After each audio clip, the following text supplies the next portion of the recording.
how did she get that fight with the lady that looked like Karen? Ooh, yeah. And I'm going to pull that up right now because I remember seeing that clip. Oh, I'm not connected to the internet. Hold on. I got to turn on my Wi-Fi. I remember seeing that clip as an Instagram post saying like one of the most lopsided or criminal injustices in history. And I watched it and I didn't even realize it was you. Yep.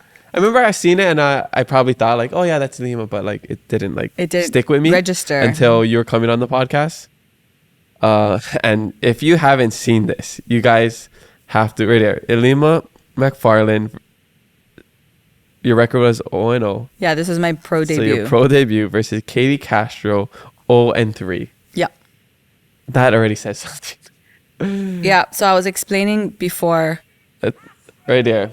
So we're gonna watch it. And Jordan, you can pull this up on the screen. Okay, so take us to what's going on. So you look ruthless. This was my pro debut. This was again my bucket list fight that my coach convinced me to do, and so I was like, yeah, okay, let's do it.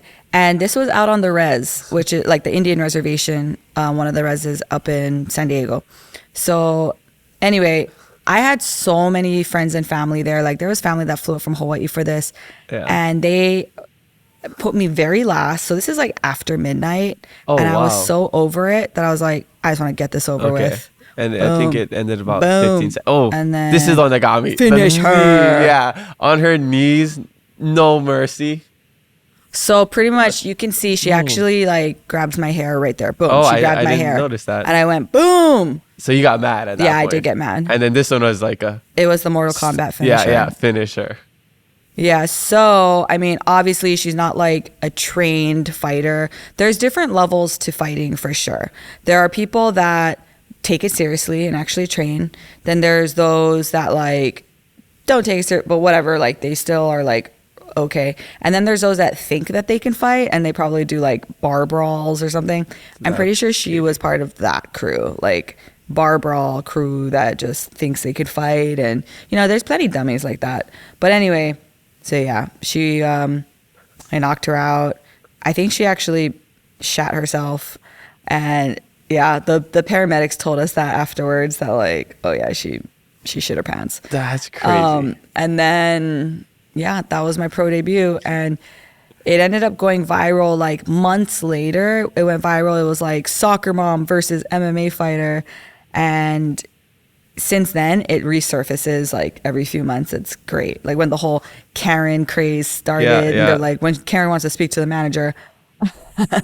So I used to be all like shame about that, you know, but I think it's funny. You were the original Karenator. I was. You were doing all the world a justice by eliminating Karens one by one. That's crazy. I'm just surprised that fight was sanctioned. And well, it's not. So the thing is, okay, that's why. Out on the reservation, they don't have to follow any rules because there's no commission. Like there's no rules for the commission out there. So that's why it's not sanctioned. So if you actually go onto like official MMA websites, they don't count that, or they'll put next to it like unsanctioned fight or whatever. Okay. Like I fought in strip clubs before. I legit fought a stripper. Her name was Bunny, and we fought in a strip club and in bikini. Well, she was wearing a bikini. I wasn't, you know. So there's a lot of crazy underground fights that happen. Yeah. And yeah, I mean, I moved past that, unfortunately.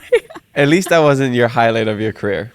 No. You accomplished a lot more after that. But I will say though, the res is like my favorite places to fight. It's so dope. Like there's tribal security. There's we have a rule that we have to go to the bathroom with a teammate because like you could get shanked. I don't know. There's just something.